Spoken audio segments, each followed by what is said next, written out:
Hey, hey, listen, listen. This is Heartbeat Arena episode 82. If your relationship gotta survive group chat rumors, Instagram trolls, and 50 Cent posted memes about you, it was never solid to begin with. We got boxing champ in drama, right? A rapper getting exposed, a league about to make millionaires. What? Millionaires. And I ain't gonna even hold y'all up, man. We just gonna get straight into it. Like I said, let's just dive back. Let's dive into it. Now, we got the cheating drama and public embarrassment. Let's address the elephant in the room.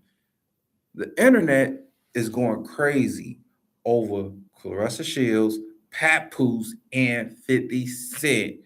Now, here's what's factual, right? Again, we always keep it 100% all facts, no cap, right? 50 Cent and Papoose got ongoing beef. 50 started posting edited clips and trolling. I mean, that's what 50 do, right? Fifth makes a living off trolling. Claressa got pulled into it and clapped back publicly. She even told him straight up, shut the fuck up for real during the exchanges. And that's when things got messy because once social media enters your relationship, it's no longer your relationship, it's public property. Now, let's talk about the cheating rumors. We're not here to push speculation as facts, okay? But we are here to talk about the pattern.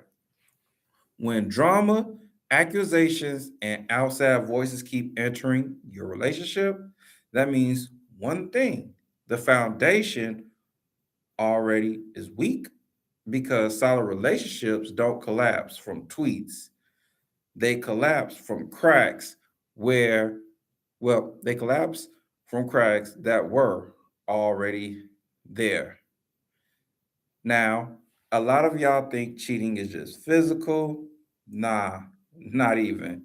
Cheating starts with secrecy, attention outside the relationship, emotional disconnect, and once outsiders can comment on your situation with confidence, that means your business has been leaking. If you are not familiar with it, this is basically what's happening. 50 Cent had posted text messages between Claressa Shields and the other guy, I can't even remember his name off top, about how she was cooking for the dude was coming over there, she was sharing the location, all of these messages. Then Claressa Shields had to get on IG and show the messages on her live saying that she was in love with Papoose, leave me alone, I don't want to be with you, take all the pictures down of her and, the other guy. People got to understand this. If Papoose and Claressa Shields were dating, then is it really cheating? Right? They probably was just in that talking phase. And I talked about this numerous times. When you're in that talking phase, it's almost like fair game. You can see whoever you want. But the minute y'all sit down at the table and you all make an agreement to be with each other, then that's when it's official. And they had went public like early January, close to February. And all of a sudden now this stuff is surfacing. Now, who knows what's going to happen with their relationship because now it's in the public eye, right? People are saying bad things about Papoose, like he's being with Claressa just to check a bag. Same thing he did, he was doing Remy Ma. A lot of speculation going on, right? What we really want to know is this. Leave your comments, okay? It was Claressa Shield, in fact, cheating on Papoose because, again, if you all are just dating, but y'all ain't never said, hey, we are official. Is it really cheating? Right? I personally believe it's not because you all are trying to see if you all even coexist, right? Can you all stand each other? And that's during that dating phase where you all are just trying to get to know each other, but you all, you haven't said, hey, I want you to be my woman. You guys are like, kick it friends with benefits at this particular moment, and you're trying to see if it can be something serious, right? But let me know in your comments, what do you feel? Do you feel Claressa Shields actually cheated on Papoose? Right? Let's switch the story now. Let's go on to the next topic. Let's talk about sports because this ain't just relationship drama. This is team dysfunction. The WNBA, the money shift. The WNBA is on the verge of something historic. I gotta get my water for this one.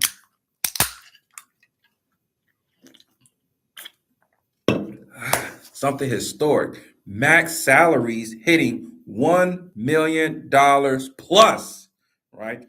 Total earnings potentially exceeding $1.2 million with revenue sharing. Salary caps jumping from 1.5 mil to around 5 mil. The value of the players is finally being recognized. Now, connect that to relationships. If someone doesn't value you, they will underpay you emotionally, just like the league did for years for these women, right? Women have been complaining they're not making enough money, okay? And you've seen the growth, from the W where they were making, maybe like 100K, 250K, I believe was the max.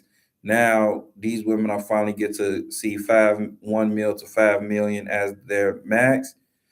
Now women like Asia Wilson, Angel Reese, Caitlin Clark, Cameron Bing, those types of women, they'll be able to actually be in the millions, right, without having to have little side hustles or having to go overseas to make the money like Brittany Griner had to do, right?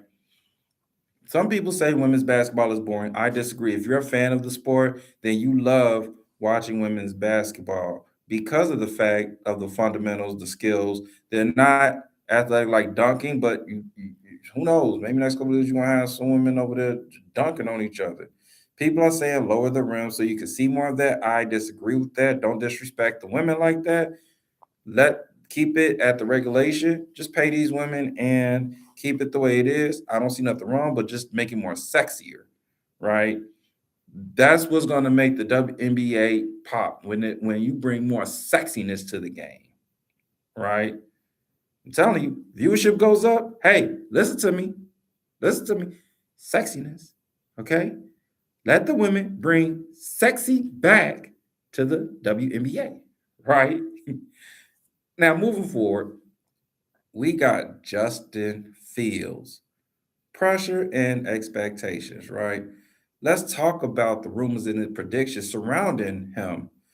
When a player changes systems, especially a high pressure one like Kansas City, that's not just talent, that's adaptability, leadership, and trust. Because if you step into a championship environment and can't perform, you get exposed quick. Again, same thing with the relationships. New environment equals real, you get revealed. Right. Let's talk about the rumors of speculation. Kansas City Chiefs has signed Justin Fields, right? And I believe Patrick Mahomes is injured. He had that knee surgery, I believe. Let me just double check that real quick on the stances of that because what's happening is this. We know Justin Fields did not really perform as great as he should have with the Bears, even though I think he did pretty good despite what he was dealt with, right? Went to the Steelers and learn from Russell Wilson. Then you went to the Jets and yeah. And people were counting Justin Fields out. They were basically saying, oh man, he sucks, all this other stuff. But now you're seeing where he's going to a situation with the Kansas City Chiefs, right? Andy Reid. Now, according to let's say Chiefs get pushback for Justin Fields trade with the Jets. Let's see what happened. Okay.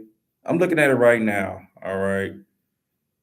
Yes, Patrick Mahomes, yes, injured, of course. Right, trading with the New York Jets to get Justin Fields on the roster in the deal, which officially happened on Wednesday, March 18th. The Chiefs got Fields, and the Jets received a 2027 sixth-round pick. Fields, 27, so he's 27, right? Started 9 games for the New York Jets during the 2025-2026 season, according to NFL research, completing 128 of 204 passes for 1,259 yards and 7 touchdowns. He also rushed for at least 45 yards in 4 of his 9 game starts. I mean, Fields was along one of the most sought after quarterback prospects in the 2021 NFL draft, with the Chicago Bears picking him at their number 11 overall selection. The Bears with Fields played in 40 games for Chicago with 38 starts and completed 578 of 958 attempts for 6,674 yards and 40 touchdowns. Okay, this is how I look at it, right? This is a perfect opportunity for Justin Fields to resurrect his career and possibly go far and showcase the world his talent when he is put in a system. And who knows about systems? Nobody better than Andy Reid himself, right? This is going to show the greatness of Andy Reid by getting Justin Fields on point, getting him ready to take the Chiefs to the playoffs. Who knows how far they will go? But however far they go, I just want Justin Fields to showcase his talent and show what he really could do when put in the right situation. I'm looking forward to the season. Drop a comment. I want to know your thoughts. Do you feel the Chiefs won in this trade, or do you feel it's going to backfire and later on they're probably going to Justin Fields may end up getting kicked out the NFL? Okay. Now, let's move to the last segment of the show. Relationship talk, right? This here, this part, y'all need to hear. We talked about the 777 rule. Seems there's another rule, rules and regulations, right? Go figure. You got the 333 rule, right? And I'm breaking it down my way. All right. We got stage one, 3 days, the representative, right? First 3 days, that ain't them. That's their marketing team. You seeing best behavior, best outfit, best energy, right? So stop falling in love here. You don't know them yet. Okay. Don't fall for them in the first 3 days. You don't know them yet. Okay. Stage two, 3 weeks, the cracks. Oh. Now we have 3 weeks, right? Texting patterns change, effort shifts, inconsistencies show up, right? This is where most of y'all ignore red flags, okay? Because you're emotionally invested too early, right? Then we got stage three, 3 months. The truth. They say the truth hurts, right? You know, you want the truth? Can't handle the truth. Well, this is what happens. At 3 months, now you're seeing who they really are, how they handle conflict, how they show up consistently.